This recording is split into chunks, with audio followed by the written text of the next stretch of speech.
Again, this is week 2, part 3, and we're still talking about chapter 1, which is energy. And we talked last class about energy and power. And we said energy is quantity, and power is the energy over time. And the difference between energy and power is the time. I think this is from last class. For work and heat, work heat displacement and movement. We talked about the internal combustion engine. How is it piston going up and down, and that's work. And also there's some heat involved. Power produces work for heat. So you can do work with power by moving mechanical parts, or you can produce heat if you burn fuel in a burner. We talked about flow. I would say, what is the difference between flow and pressure? Somebody? Pressure builds up, flow is just the movement of the fluid or current or anything else. So that's the difference. Water in pipe, current in wire, heat through substance. So again, there's always potential. And when things build up, that's when you have a lot of pressure. When you have a dam and you build all the flow and you stop the flow from happening, a lot of pressure there. That's a water dam. So we'll talk about that. And again, I want to give the concept of energy transformation and transport. What is transformation? Transferring one energy from one form to another. And our examples that we're going to use for this field is combustion. When you burn gas or oil, you transform chemical energy into heat. And in an AC, you are converting electrical energy into mechanical energy and into pumping heat. So that's transformation, hydrocarbon, heat from mechanical. Transporting energy, it's a concept of how to move energy from one place to another. In our field, we're talking about heat. We say it again, there is no such thing as coldness, there is the absence of heat. So basically, we're moving heat from one place to another. From a hot place to a cold place, from a cold place to a hot place. So that's energy transport. And we talk about, like, we think about transporting energy. We say mechanical energy in the car, the engine, happen in the piston, goes back to the crankshaft, goes to the transmission, goes to the axles, goes to the wheel. So there's a lot of transporting mechanical energy from one place to another. So in residential heating, we are burning fuel in the basement, and we make it heat in the basement, and we have to transport that heat into your living space. To transport heat, we need a medium. What does that mean? Does heat transfer in the vacuum?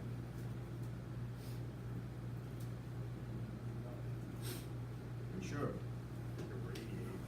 And radiation, but that's we need a lot of heat to transfer to radiation.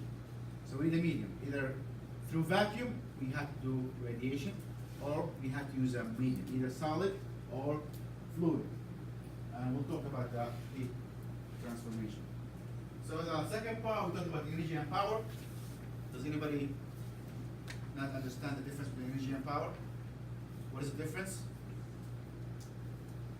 What is power? Time, energy over time. Heat and work.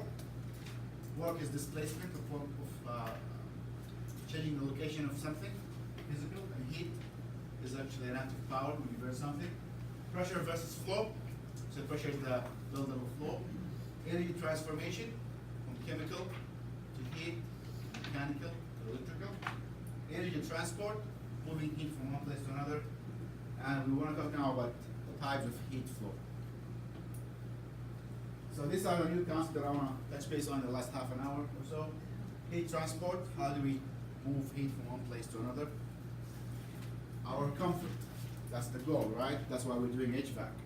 We want to live in a place that's sub-zero. You want to live in Alaska, you want to live in New England, it's really cold, we need to have some kind of comfort, otherwise we can't survive. You want to live in Arizona, we need cool places, otherwise you cannot survive. So human beings are tropical creatures.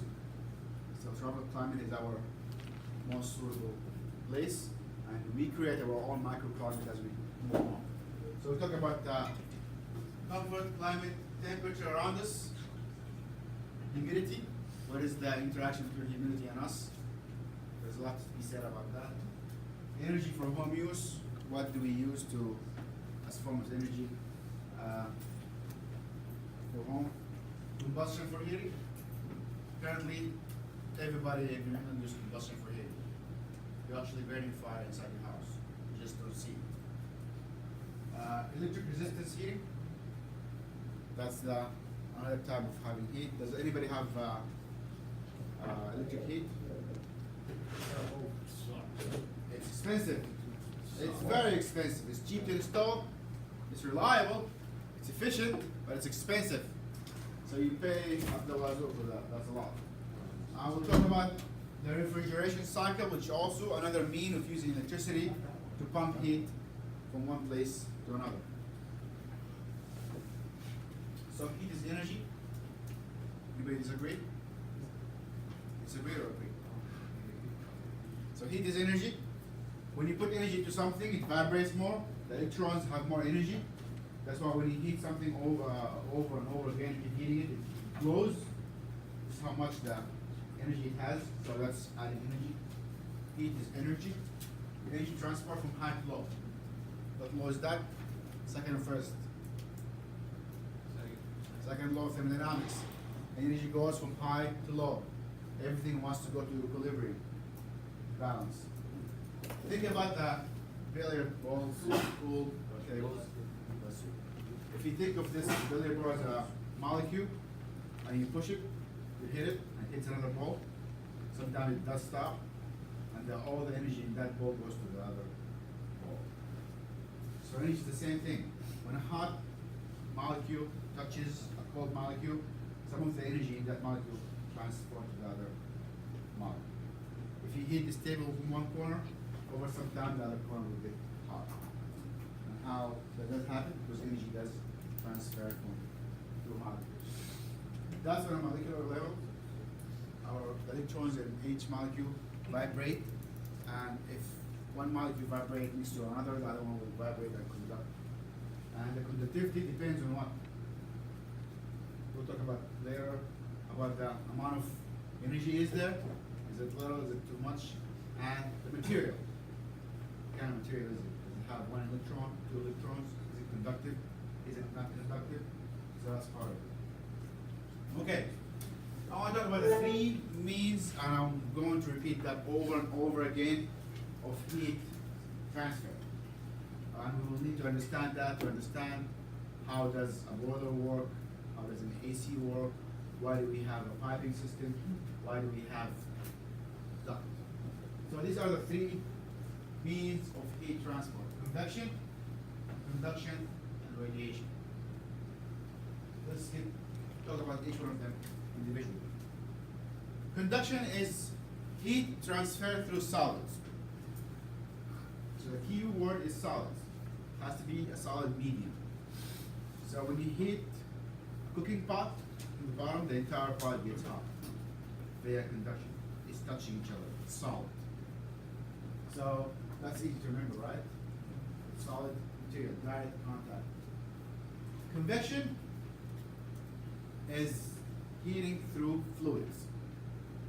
So let's talk a little bit about convection because it's very common and it can be a little bit confusing. So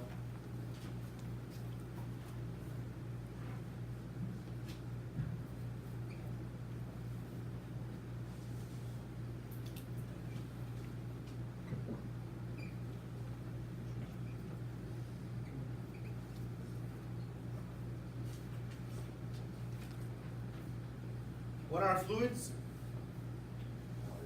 Water. What else? Okay, so liquids and gases. Convection. Do we all agree that hot air rises? Yes. Hot air balloon rises. Hot air always rises. When the car gets hot in the summer, you can see that the fumes coming up with the hot air rises. So if in this room I have a heater over here, and the hot air is rising, what's happening to the air in the room? It circulates. So that's convection. However, that convection is natural because it's based on buoyancy. the molecules of the hot liquid expand, increasing this dense, and they rise. This happens with water, this happens with air. If you have a water heater, like a tank, water heater, where do you usually put the heating element? Bottom or top? Bottom. Why? Because hot air, hot water will rise, and it will naturally mix. If you have a tea kettle, and you want to heat it from the bottom, because it will eventually mix by itself. So, natural, also known as free, is Poisson driven, which means the hot part will go up by itself and you don't need to move it. Probably a lot of us have this little appliance at home. What is this? Baseboard radiator. This works on natural convection, which means that cold air at the bottom will get sucked through this orifice, and it goes through it. This is the heating element. It gets hot and it goes up. You don't get any work. If you do the work, the air naturally will go and circulate. Okay? So the other type is forced. What do you think forced is? What is forced convection? One is natural by buoyancy and we didn't do anything to it. What is forced? Fan. If you have a fan or a pump, that's forced. We get impatient. We give the fluid a kick to move faster. We can't wait all day. So when you have an oven, they say it's a convection oven. What's happening there? The whole oven is convection, but usually it's natural. The regular one is natural. You heat the air, then it goes by itself. So the one that they call convection oven, what does it have? It has a fan. So it's forced convection. That's an actual term for it. Huh? You know, it's false advertising. Is it alright? It's false advertising. So it's all all ovens are convection. The church is like forced convection, but probably that would have confused people. Who knows? I watch a lot of those commercials. I don't know why. It's one of my addictions. Yeah, at night I watch it commercials. But not all the information. This is the ShamWow. But anyways, so forced and free. So this radiator have hot water coming from the boiler, right? So you think that the water movement from the boiler to this tube, what kind of heat transfer is that? Forced convection, because there's a pump. You have to pump it all the way from the boiler to this pipe. What about from this pipe to the fence? What kind of heat transfer? Reduction, solid. Okay? What about the air coming through and heating the room? Natural convection, there's no radiation. Yep. And to be clear, every hot objects have all form of heat transfer in it. John now actually have natural convection coming out of him. He has radiation coming out of him. He has conduction. His conduction to the table and to the chair and through his feet, that's conduction. He has natural convection out of the air coming through around him, and he's also radiating. And that's why if you put an infrared temperature reader to read his temperature. However, we talk about the most dominant. Is that clear? The most dominant way. The most dominant way for me now to transfer heat is natural conduction. But three are always present. One of them is most dominant. Make sense? Anybody confused? Okay, good. Radiation is the infrared electromagnetic waves produced by heat. So when the sun sends heat to Earth, that's completely infrared and some other stuff, because sun is radiating to us through vacuum. How far is the sun? Millions of miles. So it's traveling through vacuum. Some of the energy comes as gamma wave, some of them come as visible light, and some of them come as infrared and ultraviolet. And the sun is basically a nuclear reactor, which is miles away. A lot of fusion going on in the sun, and it's very irregular. So let's look at the radiation. So if you go to some of outdoor restaurants or bars, you see sometimes some kind of heat lamps. A light like this one, with a glowing stick in it, and a dish light or a trough. that heats the heat. So this is infrared lamp. If you go to fast food or any restaurant and you see people putting food on the shelf with light on it, that's infrared. It's infrared heating. The infrared, it goes as just like the light. How the light is hitting me now, the infrared light will hit me as well and make me hot. So it will heat the objects, not basically the air. So the heat lamps, that's infrared. The small actually space heater that has no fan in it, that's infrared, and works on radiation. It's radiating infrared heat. If you have a car that's like a luxury car above, from the year 2003 and above, probably all the glass has infrared film in it.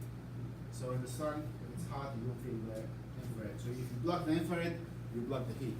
There are films you can buy for your house windows to block the heat. The only thing you need to block is the infrared. You don't need to block the visible light. So if you look at the frequencies here, so everything in every frequency in the world is sinusoidal wave, which goes up and down. This is the sun energy. This is the visible light. This is the infrared, which is the heat. And this is the ultraviolet. Ultraviolet is bad because it's cancer, other bad stuff. And occasionally the sun will give you some really bad waves. So if you hear about sunspots or the sun reactions, there are agencies responsible for measuring solar wind. Just in case something happens, they can inform radio stations and military that, okay, we should have some protection because there's a lot of solar waves going on. And what protects the Earth from the harmful solar rays is the Earth rotation and magnetic field. So if the Earth stops rotation, we'll get hit with a lot of like bad waves like gamma and radioactive waves, and things goes bad. So that's in theory, actually, the Earth does change rotation every few million years. Yeah, that's actually very not healthy. That's very not healthy. Like going in suntanning is not a healthy thing to do because you're exposing your body to ultraviolet, and it's bad for your body, it's bad for your skin in many ways. But you don't want that. It causes mutation. So anything about ultraviolet, it's kind of it can alter your DNA, it can alter the way the molecules behave. Okay, so back to the sun. The sun is around 10,000 degrees Fahrenheit. 49 of the sun energy comes to Earth as heat, and 50 comes as visible light, and 5% is UV radiation. So when we talk about photovoltaic panels that you put on your roof, those are reacting to what kind of rays? Visible light. Okay? And the other 50% is just heat. So you get a lot of heat with the visible light, which is infrared. So you can use those infrared to make some energy, you can heat something. But the maximum you can get out of visible light is 50%. So the maximum efficiency you can get from solar panel is around 50%. You can get 50% of the sun energy, that's really great. And it has gone up to 35 already. So it's good. And 5% is UV radiation. What does the ozone layer do? Protects us against the UV radiation and some other radiation. And the sun gets closer and further. That's what causes the seasons to happen because of the Earth tilt. What does that mean? That will change the seasons, and that will change also the amount of the intensity of the sun coming to your house. So in the summertime, if you notice, it's really hot because of the sun rays. So sometimes all you need is just the shade. The visible light gets more intense in the summertime. Reflection and absorption. So when you reflect, so does anybody have car tint? So the best car tint is the reflective one, it looks like a mirror, because you are reflecting all the infrared. And sometimes you pay tax for that because you actually also holding back the visible light, which is what you need. So reflection is really important, and usually bright colors reflect light, dark color absorb light. That's why the solar panels are dark color, and that's why in hot areas you want reflective lights, and that's why you see a lot of car roofs are light color, so it can reflect. And that's something has to do with the Boltzmann constant, which is the reflectivity of the color reflectivity. So if I paint this walls all dark color, no matter how much light I put it will be dark. So it's something to do with the visible light. So that's something to think about when we design a house, outside color and roof. Human comfort. What do we mean by human comfort? The temperature where you feel comfortable. So now the temperature here is 75. So it's in the middle of comfort, but not that comfortable for me. So and it depends on a lot of factors. So from 65 to 85. 65 is still, I find very comfortable. Some people actually prefer to have 85. Usually in hospitals, people who are sick, if you're sick, you'll feel very cold, because your intelligence goes down. Elderly houses or places where they keep children, sometimes it's really, actually not even children, just older people, because intelligence goes down. So 85 is not very unheard of, so you can get 85. Thermal equilibrium, at the end we want to be at thermal equilibrium with the ambient. If my body is at 97, I'm going to keep outside. Body metabolism. So we talked about calories again, and energy, and how much you metabolize food. And what happens is, you burn food, and your body is programmed to produce heat. Maintain your body at 97 degrees. So based on your body mass and skin area, your body should be able to regulate its heat by this natural convection in your skin. That's why in the summertime, if it's below 80, and if you wear like maybe tank top, you're in the shade, wearing tank top and shorts, you can actually manage below 80. After 80, what happens is you get hotter, so you need to put a fan on. The fan, what would it do? It will push the air, touch your body further. So that will cool your body to a limit. Above 80, your body cannot regulate anymore using that. So what happens? Sweat. We rely on latent heat. So you keep sweating, and hopefully the sweat will evaporate. So what happens if the humidity is 80% or 90% and the sweat stays there? That's gonna be, it's gonna be very uncomfortable, because not even, you're not evaporating the sweat, you're doing more insulation in your body. So it's very uncomfortable. Don't you make your body hotter if you fan yourself too? Because you're working harder, cool yourself down on the way? Yeah, if you go like hot, yeah. And you start from your hands, of course. So, drink hot coffee. So airflow has something to do with it. And so that's why humidity has a lot to do with our comfort. We don't want the ambient to be too humid. And our humidity comfort zone is between 40% to 60%. Radiant heat. Does anybody know about radiant heat or have radiant heat in their home? So radiant heat, you have one? What? You have radiant heat? Yeah. So radiant heat is the only form of residential heating that uses radiation, where you actually heat the floor. You heat the floor, and the floor reflects heat into objects. That is claimed to be the most comfortable way to heat a house, and it's also the most expensive, but also, again, it's the most reliable, because it's done very well. And it costs also a lot of money.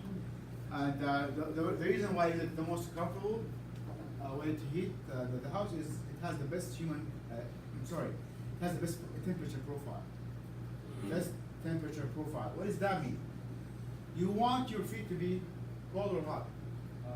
Hot. Or you want your head to be cool. So you want the temperature at your feet to be 85. And you want your head to be at 65 or 70. So when you heat the floor, you're actually heating your feet, and you have the right temperature profile. It's hotter in the bottom and cooler at the top. So that's why they say it's the most comfortable way to heat the house. Degree day temperature is something we have to learn. What it means is the design temperature. Design degree difference. So in Springfield, we design for the coldest day of the year, because you want to design for the worst case scenario. So it's going to be coldest day of the year, which is in Springfield is 0. In Boston it's around 10 degrees. Okay, we'll stop here and we'll finish on Monday.